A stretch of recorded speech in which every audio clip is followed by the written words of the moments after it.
بسم اللہ الرحمن الرحیم۔ میں ہوں محمد ضیاء الحق اور آپ دیکھ رہے ہیں F S media net work.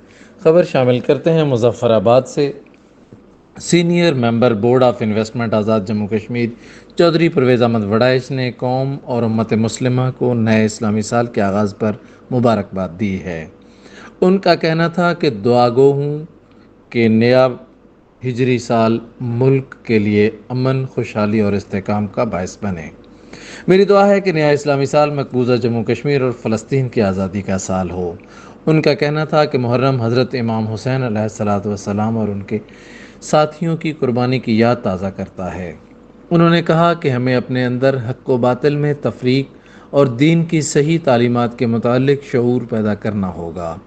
انہوں نے کہا کہ حق و باطل کے معرکے میں آل رسول صلی اللہ علیہ وسلم حضرت امام حسین رضی اللہ تعالیٰ عنہ کی قیادت میں اپنی جانوں کا نذرانہ پیش کر کے رہتی دنیا تک امر ہوئے۔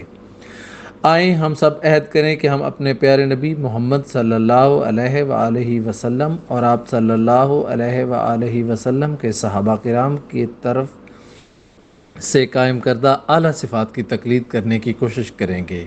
آئیے ہم اپنے اختلافات سے قطع نظر رواداری، افہام و تفہیم اور ایک دوسرے کے لیے احترام کو فروغ دیں۔ آئیے ایک ایسے معاشرے کی تعمیر کے لیے کام کریں جو سماجی انصاف، مساوات اور ہمدردی کے اصولوں کو برقرار رکھے۔ سبسکرائب کیجئے F S media network اور دیکھتے رہیے حالات حاضرہ اور تبصرے۔